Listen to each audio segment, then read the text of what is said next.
মধ্যপ্রাচ্যে টানা 2 সপ্তাহ ধরে চলমান উত্তেজনাপূর্ণ যুদ্ধ গত রোববার থেকে তার উত্তাপ কমে আসে এবং অবশেষে ইরান ও ইসরায়েলের মধ্যে একটি ভঙ্গুর যুদ্ধবিরতির মধ্য দিয়ে সংঘাতের আপাতত অবসান হয়েছে বলে মনে করা হচ্ছে।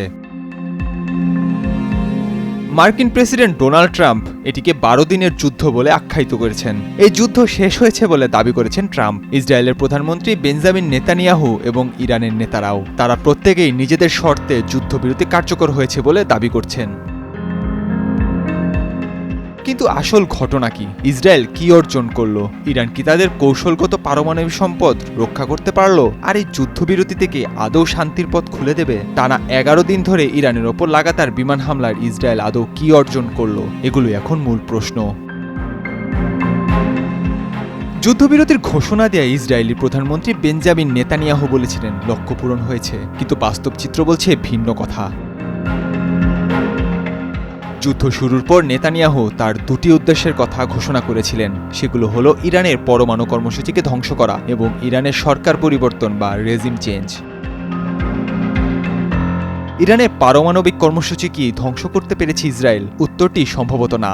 যুক্তরাষ্ট্রের হামলার আগে ইরান সম্ভবত অত্যন্ত সুরক্ষিত ও ভূগর্ভস্থ পারমাণবিক স্থাপনা ফোর্দেতে রাখা গোপন ফিশনযোগ্য পদার্থ সরিয়ে নিয়ে যায়, যা ছিল দেশটির পুরো পারমাণবিক কর্মসূচির প্রধান এবং মূল বিষয়। ফলে ইরানের পারমাণবিক কর্মসূচির ডেপিকেটেশন বা মাথা কেটে ফেলা সম্ভব হয়নি বলে ধরেই নেওয়া যায়। ইসরায়েল যুক্তরাষ্ট্রকে বোঝাতে সক্ষম হয়েছিল যাতে তারা ম্যাসিভ অর্ডিন্যান্স পেনিট্রেটর ব্যবহার করে বাংকার ধ্বংসকারী হামলা চালায়, তবে এর বাইরে যুক্তরাষ্ট্র কোনো সক্রিয় সহায়তা দেয়নি ইসরায়েলকে। ইসরায়েল কি ইরানের শাসন ব্যবস্থার পরিবর্তন আনতে পেরেছে? এর সংক্ষিপ্ত উত্তর হলো তারা অনেকটা বিপরীত ফল অর্জন করেছে। ইরানের বিভিন্ন নিরাপত্তা কাঠামোর সামরিক নেতাদের হত্যা করে ইসরায়েল ইরানি শাসন ব্যবস্থার বিরুদ্ধে বিদ্রোহ শুরু করার চেষ্টা করেছিল। ইসরায়েল বিশ্বাস করে শীর্ষ নেতাদের হত্যা করলে শত্রুপক্ষ দুর্বল হয়ে পড়ে। সেই কৌশলে তারা ইরানের রেভলিউশনারি গার্ড বাহিনীর শীর্ষ নেতাদের হত্যা করেছে। অথচ এই বাহিনীর অনেকেই ইরানির অপছন্দের হলেও ইসরায়েলি হামলায় সবসময় সাধারণ মানুষই সরকারের পাশে দাঁড়ায়। দেশের উপর আঘাত এসেছে এই উপলব্ধি থেকে বিরোধীরাও সরকারকে সমর্থন করে। এছাড়া এভিন কারাগারে হামলা করে ইসরায়েল দাবি করেছিল তারা রাজনৈতিক বন্দীদের সাহায্য করেছে। বাস্তবে এতে বন্দীদের অবস্থা আরও খারাপ হয়ে দাঁড়িয়েছে, কারণ অনেককে গোপন স্থানে সরিয়ে নেওয়া হয়।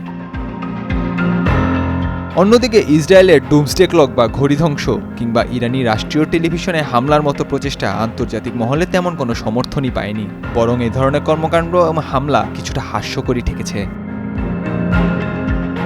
যুদ্ধের শুরুতে ইসরায়েল ইরানের ওপর দ্রুততার সাথে আকাশে প্রাধান্য বিস্তার করতে পারলেও ইরানি ক্ষেপণাস্ত্র বহুবার ইসরায়েলের ভেতর আঘাত হানে, আর তাতে দেশব্যাপী আতঙ্ক ছড়িয়ে পড়ে এবং গুরুত্বপূর্ণ অবকাঠামো এতে ধ্বংস হয়ে যায়। একসময় ইসরায়েলের প্রতিরক্ষামূলক আয়রন ডোম সিস্টেম ক্ষেপণাস্ত্র সংকটে পড়ে এবং দ্রুত এর মজুদ ফুরাতে থাকে। এর ফলে অর্থনীতি স্থবির হয়ে পড়ে। এটি ইরানের জন্য একটি বড় সফলতা, সেটিতে কোনো সন্দেহ নেই।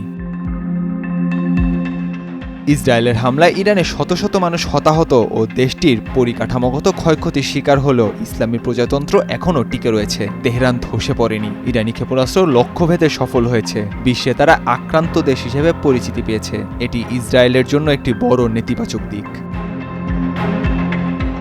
মার্কিন ঘাঁটিতে হামলার আগে তারা সতর্কবার্তা পাঠিয়েছিল, সেটিও ছিল কৌশলগত সাফল্য। পরিস্থিতি এমন জায়গায় পৌঁছেছে যে ট্রাম্পকে পর্যন্ত নেতানিয়াহুকে থামাতে ফোন করতে হয়। মোট কথা, ইসরায়েল চেয়েছিল ইরানকে দুর্বল করে দুনিয়াকে দেখাতে যে তারা সন্ত্রাস বিরোধী লড়াইয়ের নায়ক। বাস্তবতা হলো ইসরায়েল যুদ্ধ থামিয়ে দিয়েছে, কিন্তু ইরান এখনও দাঁড়িয়ে রয়েছে, যদিও সামনে আরও সংঘাতের আশঙ্কা থেকেই যাচ্ছে।